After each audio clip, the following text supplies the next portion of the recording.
is absolutely Listen to huge, this guy because the talk big about Villa thing and about Spurs. Villa, which I think is the different factor between Spurs and Villa, is that we are very, very consistent.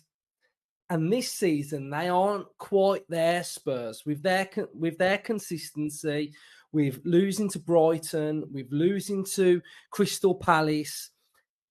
We've just kept it ticking over. We keep the points tally ticking over. And I think we are a more consistent side than Spurs. And like I say, I think they're a really good team. But I do think if you take Spurs to a place that they don't want to go to, so you deviate them away from their free flowing, dynamic, hybrid football, then you can pose them massive amounts of challenges. And I think that's something that I hope that Villa can do. Good morning, Spurs fans. Hope everybody's keeping well. Just following on to that video that you just saw first. Really interesting conversation. I'll put the link to that show in the chat actually, because it's a pretty good listen, a good tactical breakdown of the match today. Look, man, the guy is spot on. Villa are very consistent this season. They have been, and that's the difference between Spurs and Villa. I know it's an obvious thing, but it's something to take note of, because Ange and his team should be building to some consistency.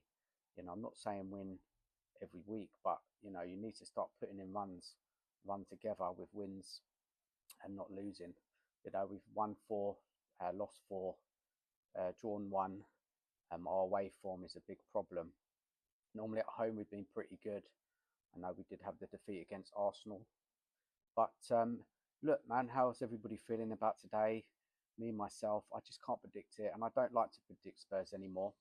I've got my predictions wrong this season quite a bit, so I just don't know. We don't normally do draws, so it's probably going to be a win for us or a win for Villa. It's a really hard one to predict, but another interesting thing he said was that even though Spurs are a very good team, I mean I disagree with him with that, because I don't think we're a very good team. I think we can be good on the day, and we can blow teams away under certain circumstances of the match state. But generally, I don't think we are a very good team. But it's interesting to hear what another club, another fan from a club, thinks of Spurs. Um, if you go and watch the full video, it does say a lot. It's a lot about how we play, our strengths, our weaknesses, what Villa need to do to stop us today.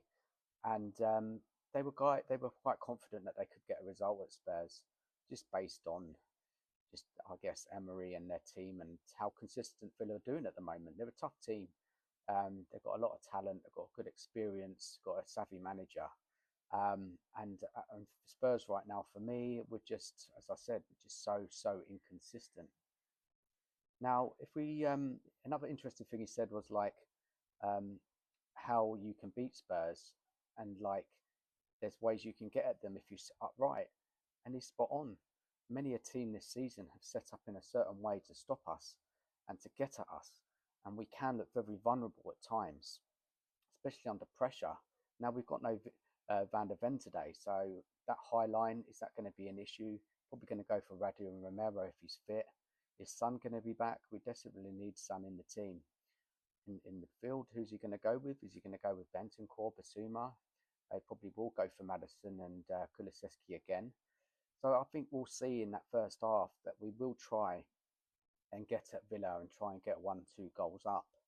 And if that doesn't happen, Villa may kind of take take more charge in the game. They've got a good midfield. As I said, they're quite savvy, and if we're not careful, they could they could take control. I wouldn't say immediately. I think obviously being at home, the crowd getting behind us, that we will be putting a lot of pressure on Villa. And for me, Solanke, I'm on Solanke watch, because this guy, he needs to start scoring. This is a big opportunity for today. He's playing at home. We'll be on the front foot. He's got to get in that box. He's got to get on the end of things. And yeah, he's under close inspection from myself. So what is everybody thinking? I mean, different predictions. I think I heard a lot more that we'll lose and not win than actually we win. But it's an interesting one, really, isn't it? It's a big game today. And if you look at it, if we do lose that, we're going to be in the bottom end of the table by the end of the weekend, which is not great, is it, after the first 10 games this season? So if you think about it, it's a game we must win. It becomes quite a lot. I'm saying that quite a lot every week. A must-win game, a must-win game, because we're on the edge of, you know, just falling away in that league. So every game that comes is a must-win game. So I do understand why I say that, and many people say that. If we win, we could go up to seventh on goal difference, I think. And if we lose, we could be anywhere from like 11th place, possibly lower. Um, really depends on the other games for the rest of the weekend. But look, um, I hope you guys all enjoy it. As I said, go and check that video out. I'll put it in the link of the preview about Villa fans talking about that match today. Really interesting watch. And I'll be back tonight on Football Heritage TV, Sava's new show, the Spurs Review, with some other great guests as well. So that's at 7:30 tonight. So please come down, give us a watch. That should be interesting. And as always, come on, you Spurs.